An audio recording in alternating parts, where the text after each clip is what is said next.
How's everyone's weekend? It's not too bad. How's yours? Oh, good. That's good. Hello, Professor. Hello, kids. So today, we are going to be learning about commas and semicolons. 9/11. Wow, what a tragic day. I can't believe that somebody would actually want to fake something as tragic as 9/11. What do you think? Jake, did you say it was fake? It could have been faked. It was Man, totally you kids will fake. believe anything in the news. There's so much fake news going on in media. You guys will believe anything you guys hear. Well, we've all learned about this tragedy for our whole school careers, and we just don't believe it. So we decided to do our own research, and we actually found out that there's more to 9/11 than people think. And in today's presentation, we're actually going to persuade you that 9/11 may have been faked.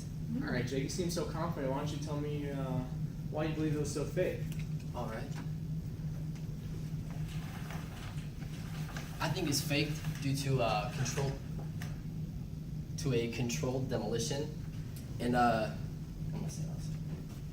according to actually Robert Correll, a civil engineer professor at McMaster University in Canada, neither before nor after 9/11 has a fire caused the total collapse of a steel-framed high-rise.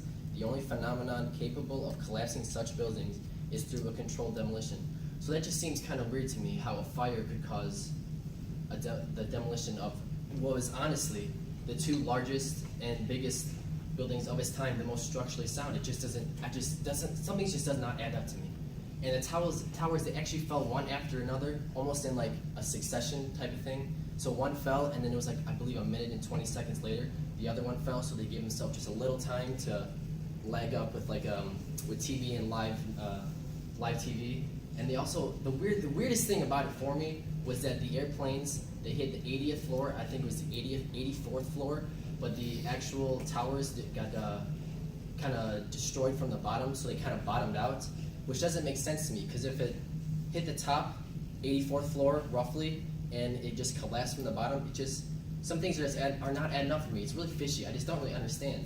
And also, you know what, there was a janitor who actually heard in the South Tower, he actually heard explosions after he survived. He recounted to the media that the janitor actually heard explosions in the basement. So there's just so many things just adding up for me, and I'm really it's not really making too much sense though. You know what I'm saying?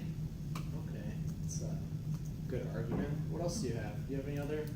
I don't, but I'm gonna pass it on over to Noemi. She'll show you actually a little bit more about the inside of the building. And if that isn't enough for you, I would actually like to talk to you about the steel frames. And actually, if you look at that picture right there, it's not possible for all of that destruction to happen with the explosion that happened.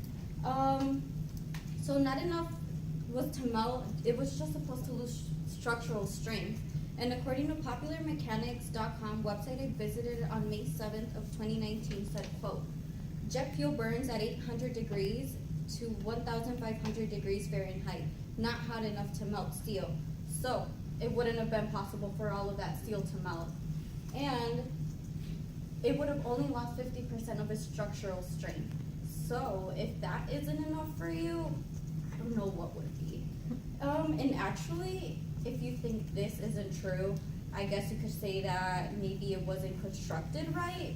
Good argument. But actually, Ava could actually talk to you about the insider trading job that was actually going on at that time.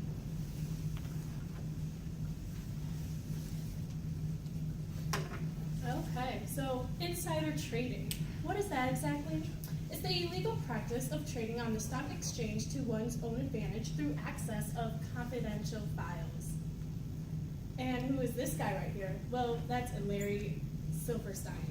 He is a businessman, and just 6 weeks before the towers collapsed, he became a leaseholder for 99 years. 6 weeks before the towers collapsed, Larry Silverstein got an insurance that apparently covered terrorism. Coincidence? I think not.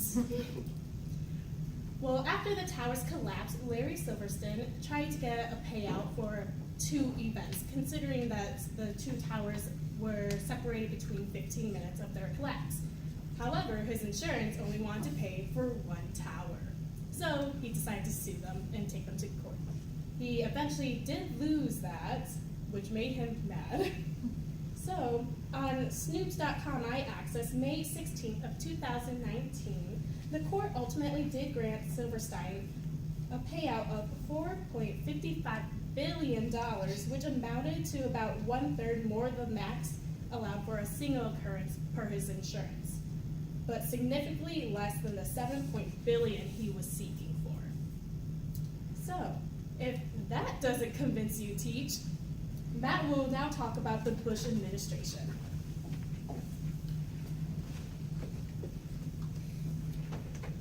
Alright, so regarding the 9/11 conspiracy theories with the Bush administration, people believe that the Bush administration either knew about the attack or staged the attack so that they could go to war in the Middle East. One of the reasons that they believe that they faked or staged the attack was so that they could go to the Middle East so they could obtain oil. And it's important to know that during the time they were at a recession in the economy, and Bush was only a year into his election, and he was already considered a lame duck. So, according to All Things Interesting, when they posted on September 8, 2016, they reported that Gallup reported a 40% spike in Bush's approval ratings. And this is one day after Bush declared to invade the Middle East. So with the backing of the United States population, they kind of just went along with the war, thinking that we were going there to fight the war on terrorism, but instead we were going there to get some oil to help our economy. So if that doesn't help you, I don't know what will. You know what, guys? You guys all brought up good points, but according to an article called 9/11 Attacks published by History.com on February 2nd, 2010, 3,000 people died that day. And I just find it incredibly sad that someone would want to fake this tragic event. Yeah, that is really sad. Really, just a terrible thing. Think of just a terrible person that would do that. You know what would do that? A government who needs money. You guys all brought up good points. You know, from the steel beams to the controlled demolition to the insider trading and to the Bush administration. I believe that it is now faked, and I agree with all you guys. And in today's society, there's so much fake news that you guys don't know what you guys are like learning and hearing. You guys should do your own research before you guys come to like big conclusions.